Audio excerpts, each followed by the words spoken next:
warahmatullahi wabarakatuh. Selamat sore pemirsa, senang sekali rasanya saya Ica Amalia bisa menemani pemirsa dalam program Pokoknya Seneng edisi Rabu 12 Oktober 2021. Pemirsa, Zero to Hero. Banyak kisah sukses seseorang yang menginspirasi orang lain.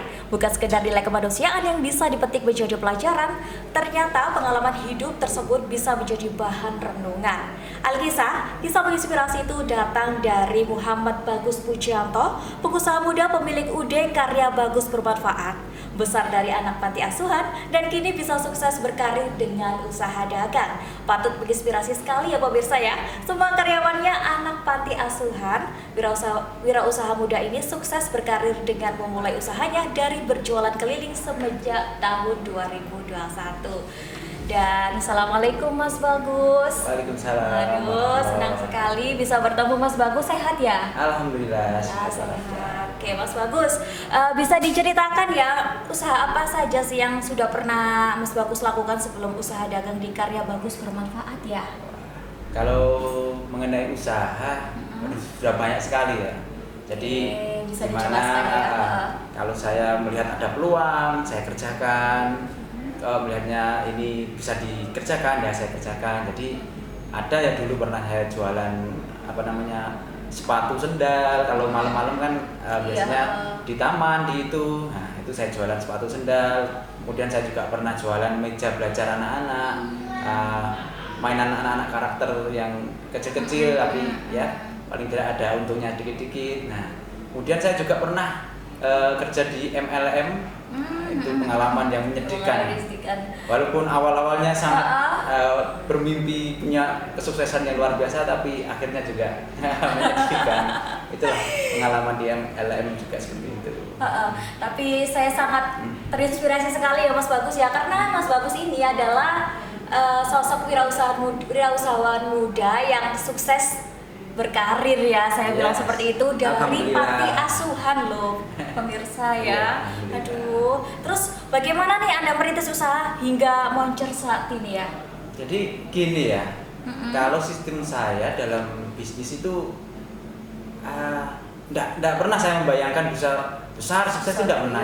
Saya jualan, saya menawarkan dan saya selalu menyampaikan kepada orang-orang di mana agar orang tahu apa yang saya kerjakan atau hasil usaha yang saya kerjakan. Jadi setiap hari saya kerjakan, setiap hari saya menawarkan. Nah, dan kemudian saya juga meningkatkan kualitas dari apa yang saya karyakan itu. Jadi kualitas saya tingkatkan, terus mutu dan manfaatnya saya lebih besarkan. Jadi orang akan semakin tertarik dengan produk kita. Dan kemudian juga saya berusaha menampung. Biasanya kan kalau saya menawarkan orang tuh ya, kemudian ada saran, ini mas kurang ini kurang seperti ini, saya tampung terus. Nah, saya evaluasi, oh iya ya, ini kurang seperti ini ya, ini kurang ini, tak perbaiki di sini. Nah ini kurang ini saya. Nah kemudian itu saya lakukan terus menerus, saya tawarkan lagi, saya ulangi, saya perbaiki kualitas. Nah, kemudian orang akan semakin percaya dengan produk kita. Tapi luar biasa sekali loh pemirsa, soalnya biasanya tuh kalau orang di usia Mas Bagus ya, ketika berwirausaha awal, ketika ada cacian, kan nggak mungkin tuh orang langsung menerima semuanya, itu kan nggak mungkin sekali ya Mas Bagus ya. Pasti ada hal-hal yang bikin down, ada juga yang memotivasi, ada juga yang sebaliknya. Dan Mas Bagus ini adalah tipikal orang yang mau menerima kritik ya Mas ya. Iya, jadi apa ya, kita jangan pernah melihat orang itu dari sisi jeleknya. Iya. Nah, jadi kita ambil dari sisi manfaatnya. Jadi orang yang menilai kita kurang ini, buruk di ini. Nah, jangan kita anggap mereka yang mengatakan itu musuh kita, jangan. Tapi itu sebagai cermin. Oh, saya kurang ini ya. Saya harus seperti itulah agar saya di kemudian hari bisa lebih baik. Nah, seperti itu. Jadi sebagai evaluasi juga buat kita. Jadi kekurangan atau keburukan yang kita lakukan itu sebagai evaluasi untuk memperbaiki diri. Jangan malah tersinggung. Ya, aduh, saya itu sering sekali sih ya. Mental seperti itu yang membuat kita nggak bisa maju ya Mas ya. Kita semakin turun kualitas dalam hidup kita. Itu janganlah sebagai masyarakat atau jiwa-jiwa muda entrepreneur, jangan, itu dihindari itu. Iya, soalnya emang masyarakat itu ada bermacam ragamnya ya pemirsa ya, nggak ada yang langsung menerima sebuah usaha, tapi ada juga yang menjadi, dan Mas Bagus ini sosok luar biasa sekali karena tidak baperan ya.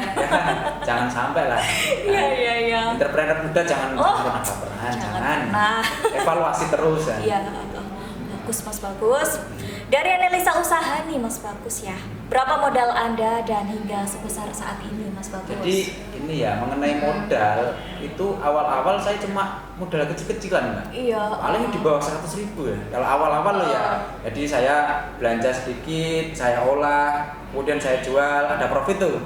Nah, kemudian besoknya saya tingkatkan, ada profit lagi, saya kolak lagi, saya olah, kemudian saya jual lagi. Nah, ada profit, maka semakin bertambah jadi gitu. Kalau kita sudah punya profit, sudah punya ini ya, dengan sendirinya lah akan besar seperti itu. Luar biasa sekali ya, dari ratusan ribu sekarang Ya, jadi berapa Mas? Bocoran kan dong dikit-dikit gimana? Ya, alhamdulillah bisa disyukuri ya, pokoknya. Omsetnya nih per bulan berapa kira-kira, kisarannya berapa digit lah? Ya, Tapi bisa perlu bocoran juga ya, biar lebih memotivasi pemirsa juga nih. Ya, di angka ratusan. Alhamdulillah. Ya, pokoknya untuk itu ya. dapur di rumah tercukupi gitu ya. Ya, alhamdulillah, dan juga bisa bermanfaat buat karyawan-karyawan saya, sehingga di mana ada orang-orang yang tidak bekerja bisa bekerja, tidak punya masukan bisa mendapat masukan. Adapun waktu pandemi nih kan banyak orang-orang yang mengalami di PHK massal dan ini, alhamdulillah dengan produk saya mereka bisa jualan jadi reseller. Sekarang kan sistem online nih. Nah, di marketplace itu banyak yang jualan ya, jadi banyak orang yang bisa mendapat masukan dari usaha saya seperti itu. Alhamdulillah, itu adalah salah satu biar Ya, bermanfaat bagi syukurlah ya, masyarakat juga bermanfaat ya. buat masyarakat banyak. Dan karyawannya ini bocorannya juga ya pemirsa. Karyawannya ini adalah diambil dari anak panti asuhan. Iya, kebanyakan dari adik-adik panti saya, dari kawan-kawan saya dulu. Kenapa nih Mas? Kenapa? Gini ya, kita dulu pernah susah bersama, dulu pernah dalam satu wadah. Jadi ayolah, kalau saya bisa sukses, ya kawan-kawan yang lain yang kiranya belum bekerja ya saya ajak kerja, agar apa? Ya sama-sama mendapatkan manfaatnya. Alhamdulillah, ya sangat menginspirasi sekali. Oke, dari mana sih modal awal didapatkan nih Mas Bagus? Kalau modal awal itu ya saya kumpulkan dari saya bekerja, saya jualan kecil-kecilan, ya uang saku istilahnya seperti itulah. Jadi kalau yang kemarin pernah tuh saya butuh uang besar karena saya harus menyewa suatu tempat untuk pabrik. Nah itu alhamdulillah saya dibantu sama istri punya tabungan, saya diberi modal sama istri, terus ada keluarga juga alhamdulillah sangat mendukung. Jadi saya sedikit banyak juga dipinjami karena untuk sewa tempat kan butuh modal besar tuh. Modal besar juga. Itu saya bersyukur punya keluarga yang bisa mensupport dari apa yang saya cita-citakan itu Allah memudahkan. Jadi saya sangat bersyukur pada Allah dengan diberi jalan keluarga yang bersahabat, terus teman-teman juga ya bisa bersahabat dengan saya. Jadi ya saya sangat bersyukur seperti itu. Tapi saya kan kebetulan pernah tinggal di pesantren juga. Ada kebetulan Mas Bagus juga tinggal di panti asuhan yang bentuknya seperti pesantren ya Mas Bagus ya. Itu kalau untuk di dunia pesantren atau panti asuhan adalah ruang gerak kita itu agak terbatas Mas. Soalnya kan ada aturan. Kadang juga malam itu sudah tidak bisa keluar. Tapi Mas Bagus bisa mengembangkan bisnisnya di dalam panti asuhan, luar biasa sekali itu. Jadi Mas ini Bagus. ya, saya memulai itu waktu masih sekolah juga. Dulu waktu ingat saya tuh pas 2 SMA. Jadi saya sekolah itu waktu masih SMA itu kan jam 7 sampai jam 2. Nah, kemudian waktu di pesantren itu jam 4 itu kan waktunya kita ngaji. Nah, jadi ada waktu dari jam 2 sampai jam 4, 2 jam. Itu kebiasaan saya saya tidak gunakan untuk istirahat, tapi saya mengolah sabun saya ini, saya olah, kemudian saya jualkan ke keliling. Saya minta izin kepada pengurus, Pak, saya mau jualan ini untuk mengembangkan bakat saya di wirausaha. Jadi saya dapat izin, saya bisa keliling ke sekitar panti seperti itu.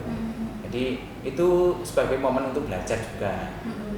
Pemirsa, ini adalah hal yang sangat luar biasa ya, karena di saat kita istirahat, Mas Bagus malah berjuang untuk membesarkan bisnisnya. Luar biasa sekali Mas Bagus, alhamdulillah. Semoga tambah jadi PT ya. Amin. Jangan lupa lo ya sama kita. Oh iya, nanti kalau jadi PT jangan lupa iklan di sini juga Mas Bagus. Insya Allah, siap. Amin. Oke, untuk pertanyaan selanjutnya nih Mas Bagus, bagaimana sih Mas Bagus mendapatkan inspirasi jualannya? Kalau Inspirasi awalnya lo kok tiba-tiba pingin di bidang sabun gitu loh, kok nggak pingin? Kalau saya gini Mbak, saya juga tidak pernah membayangkan saya dari kecil bisa di wirausaha di sabun itu tidak pernah ya. Tapi apa yang bisa saya lakukan dan di situ mempunyai menguntungkan, nilai menguntungkan, nah itu yang saya kerjakan. Jadi apa saja, apapun yang kiranya bisa saya lakukan di situ. Jadi kalau dibilang untuk menginspirasi, ya kita tuh berjalan terus, berjalan terus. Jadi biar usaha kita tidak mandek seperti itu. Oh gitu. Oke. Jadi emang inspirasi awalnya dari situ ya, terus kemudian berkembang ya. Betul.